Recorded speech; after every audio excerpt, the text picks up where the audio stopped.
Budget पहला तो बहुत निराशाजनक बजट है। दूसरा, ये अपना सिंहासन बचाने के लिए ये बजट किया गया है। तीसरा, जो किसानों के लिए हम अपेक्षा कर रहे थे एमएसपी गारंटी का, और कानूनन उसको कुछ एमएसपी को मजबूती मिलेगी और फर्टिलाइज़र और दूसरे पेस्टिसाइड इसके लिए कुछ सब्सिडी भी मिलेगा। ये सारी चीज़ें हमने एक्सपेक्ट किया था, वो भी इसमें नहीं है। और इतने हादसे रेलवे में हो रहे हैं, वो रेलवे का तो ऐसा हो गया ना इधर का ना उधर का।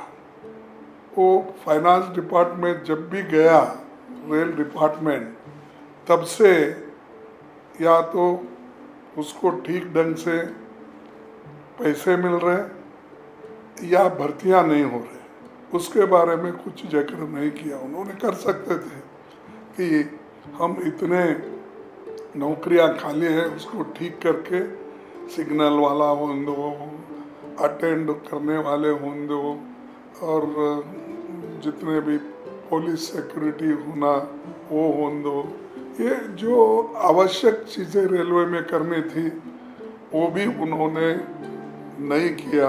और पटरी सुधारना, रेल पटरी सुधारना और बाकी के जो पैसेंजर की सेफ्टी के लिए कुछ करना था, वो भी इन्होंने ज़्यादा पैसे रख के कुछ नहीं किया। और बहुत दिन से मैं खुद ही कोशिश कर रहा हूँ, जो पहले के स्कीम्स थे, खास करके जो बोगी फैक्ट्री हम कर्नाटक में बनाए थे, उसको एक्सपांड करने का था। तो अब 10 साल से वो एक्सपांड करने के लिए कुछ पैसे नहीं दे रहे। और बहुत से जो नए स्कीम पहले गवर्नमेंट दी थी और जो रेलवे लाइन नए दिए थे, वो भी इसमें नहीं है। तो रेलवे बजट भी इतना कमज़ोर बनाया है, शायद उसी लिए तो वो फाइनेंस डिपार्टमेंट में मर्ज करके उसको ऑर्फन कर दिया गया।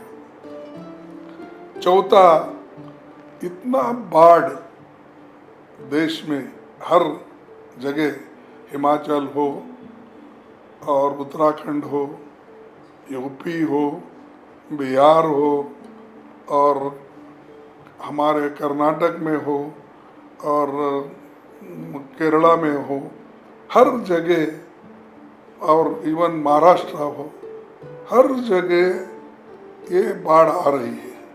तो बाढ़ के लिए स्पेशल स्टेप्स उन्होंने क्या लिया, कितने पैसे उसके लिए उन्होंने जाहिर किए, क्योंकि वो एनआरडीपी को स्पेशल पैसे देना पड़ता है। जितना बजट में रखते हैं उससे ज़्यादा आज नुकसान हुआ लोगों का, घर गए, मरे लोग बहुत हो गया।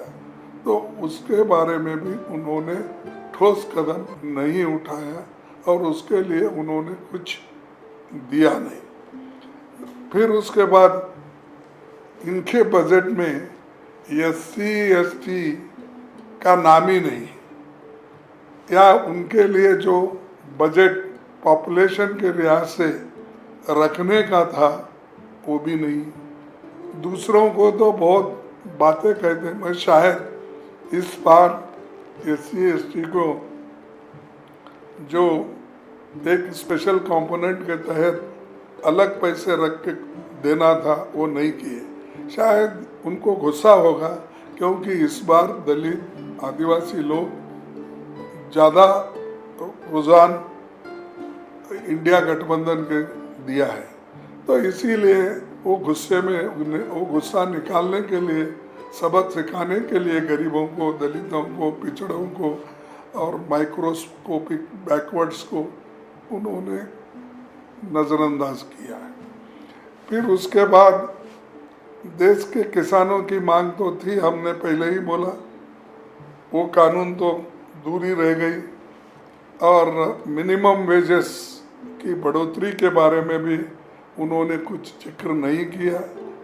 और ये बाकी के जो जातीय जनगणना का उसके लिए जो पैसे रखना था वो निश्चित रूप से अगर बजट में ही रखे तो ही वो खर्च करके वो जाति जनगणना कर सकते हैं। घोषणा करने से नहीं होता।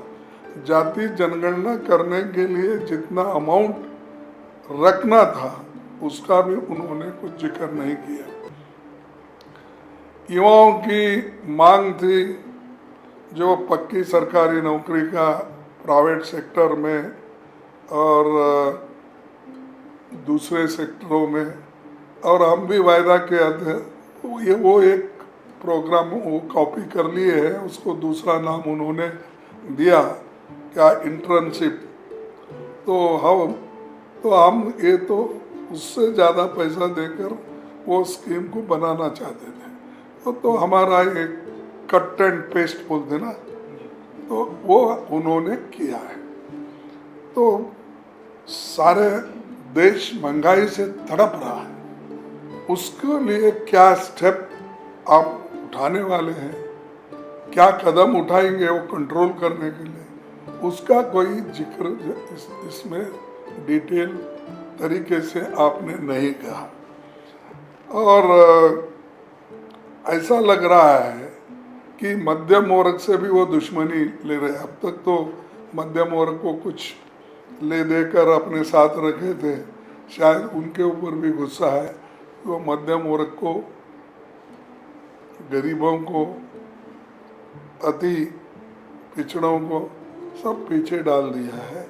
कुर्सी बचाने के लिए जो एक दो लोगों को खुश करना था वो उन्होंने अपने बजट में ओपनली दिखाया। लेकिन जो वो तो ठीक है, किसी को मिल रहा है तो ठीक, लेकिन जहाँ ज़रूरत है, मैं उदाहरण के तौर पर करता हूँ कि हमारा एरिया मोस्ट बैकवर्ड है, हैदराबाद, कल्याण कर्नाटका हैदराबाद, वहाँ पर उसको संविधान ने स्पेशल स्टेटस दिया है। वहाँ पर पैसे की ज़रूरत है, वहाँ पर पहले से हमको स्पेशल अमाउंट होना चाहिए, ये हमारे सरकार की मांग है वहाँ से।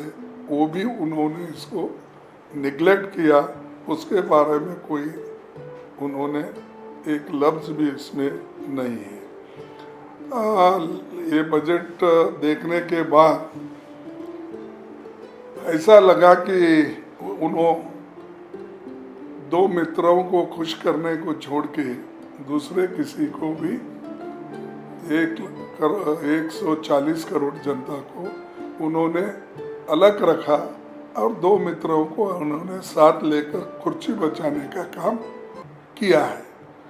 तो कुल मिलाकर ये बजट किसके लिए है अब बाद में मालूम होगा, क्योंकि एक तो हमने बोला कि दो लोगों के खुशी के लिए ज़्यादा है, और वो उनकी हमेशा क्या है, प्रॉमिसेस तो बहुत है उनके, लेकिन काम कुछ नहीं होता। एक आप ऐसा, एक तो इनके 10 साल के बजट में हमको बताइए कि जैसा मनरेगा जैसा प्रोग्राम हमने किया, फूड सिक्योरिटी का हमने प्रोग्राम किया, हेल्थ मिशन का काम हमने किया, और राइट टू एजुकेशन का काम हमने किया। ये 10 साल में सारे जनता के लिए, बच्चों के लिए मिड डे मील स्कीम, ऐसी सारी चीज़ें हमने 10 साल में करके सारे जनता को समान दृष्टि से हमने किया। आप ऐसा बताओ, आप किसको लास्ट टाइम इन्होंने करोड़ों मकान बनाने का आश्वासन दिया, आवास बना, उसमें अभी भी 50% भी नहीं हुआ, और आगे अब बनाने का आश्वासन तो दिए हैं। तो जब छत मिलेगा तभी लोग याद करेंगे उनको। अब फिलहाल तो वो शायद मैं तो समझूंगा कि वो जो भाषण करते हैं, और मोदी जी पहले की गारंटी तो कुछ नहीं दिए, तो अब इसमें अपनी गारंटी की बात नहीं की है उन्होंने। इलेक्शन में के पहले किए गारंटीज की बात, अब इस बजट में तो उनकी गारंटियां दिख रही नहीं, सब छुप गई। तो एक मोदी साहब हमेशा, उनको आदत है झूठ बोलने की, तो इसीलिए मैं कभी और मौका मिला तो बोलूँगा उनके 10 बड़े झूठ कैसे हैं वो मैं बताऊंगा। ये देखिए, मैं कह रहा हूँ मन मर्जी वो बनाए हैं। तमिलनाडु को निगलेक्ट किया, केरला को निगलेक्ट किया, कर्नाटक को निगलेक्ट किया, और आंध्रा खैर मैं बोला वो कुर्सी के हिसाब से चल रहा है। और तीसरी चीज हरियाणा नहीं, पंजाब नहीं, और इवन छत्तीसगढ़ के लिए जो आदिवासियों का एरिया बहुत बड़ा है, राजस्थान है, महाराष्ट्र है, और मध्य प्रदेश भी है। और मध्य प्रदेश तो उन्हीं का गवर्नमेंट है, तो लेकिन जहाँ उनको ज़रूरत है उस जगह वो इस बार उतना ही कर लिए हैं। ज़रूरत के लिहाज से बजट आवंटन नहीं हुआ। अपने कुर्सी संभालने के लिए जहाँ जहाँ जरूरी है उतना किए उन्होंने, तो इसीलिए सब एमपीज नाराज हैं और वो चाहते हैं कि इस बजट में हमको कुछ नहीं।